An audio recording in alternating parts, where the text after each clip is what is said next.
Okay, next we're going to move on to Rudy. Rudy is joining us from Albania.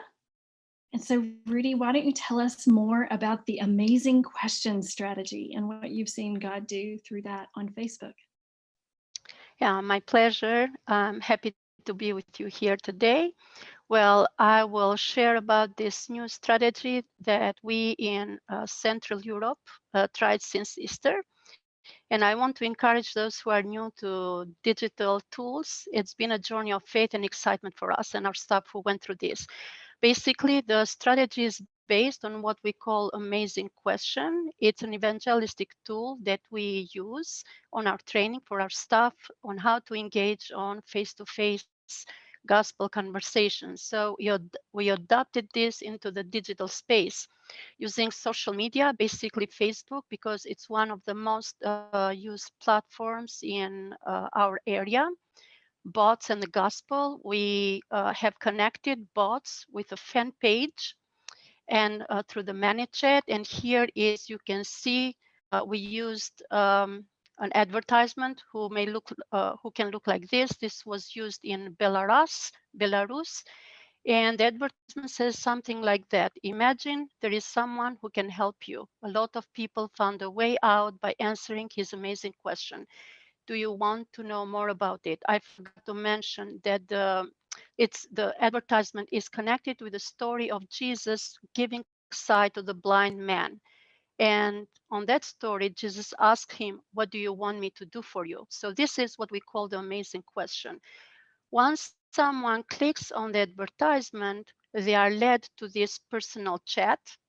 And the initial conversation is done by a bot that we have programmed. It's not that complicated as it looks like.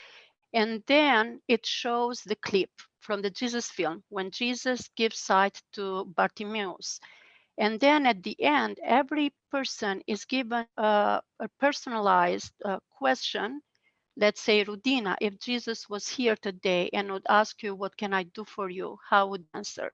And this is an invitation for them. And many people, to our surprise, we have had, like, personally, I have talked with 350 people in 1 week. And they shared different needs, some of them deep needs. And it was amazing to meet them at a place where they were ready and they were open. They wanted to be listened, and they were seeking for God. And we have seen people coming to Christ. I have seen personally 3 people coming to Christ. If we can go to the next slide, please. Um, so this past Easter, we tried in 9 cities in our area, 9 different cities. 4 million people were exposed. And what was interesting, the ratio of respond. 1 out of 5 people who clicked the advertisement, they shared the prayer request.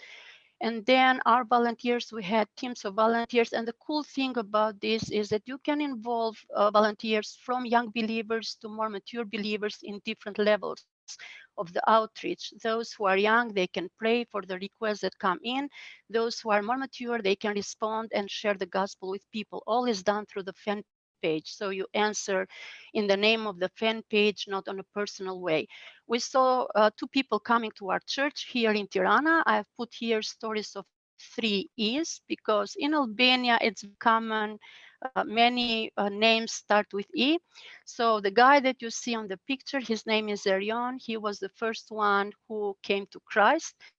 He called us. He contacted us first on the chat. His request was to pray for him because he was suffering from a chronic illness. Came right away to our church service that Sunday for Easter. And then 2 days later, as he met with one of our staff, he accepted Christ. And since then, he has been part of our church. The other person is a young lady. She shared that she needed peace because she was struggling with dark thoughts. And our volunteer shared verses from the Bible that talk about peace and hope. She answered the invitation to have a coffee and then came to church. She accepted Christ, and she was part of a small Bible study group. And her face, like, she started to change. And she said, I have changed, and I'm happy now. And the other guy, it's a very interesting story because because when he wrote his answer, he wanted a house. And I thought he was joking. But then he shared with me that his parents got divorced. They had to move to their grandparents' home. So they were struggling financially, emotionally. A week later, he wrote to us very happy. He said, "Thanks God and thank you for praying because I got a new job." 6 months later, he wrote us with another unbelievable answer of prayer that his parents got united again. His father returned home. And I didn't expect it. And what I've learned personally is that when we invite God to show, he will magnify his name. He'll glorify his name. We don't promise people that they'll get all the answers, but we give hope and comfort that God loves them. He's listening to them.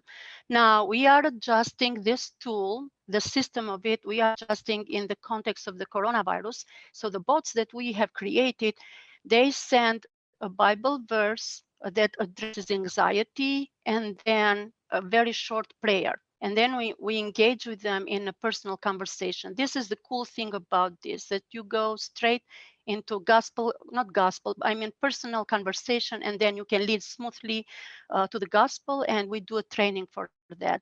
If you have questions, you will have my contact there. You can connect with us, and we would love to help you.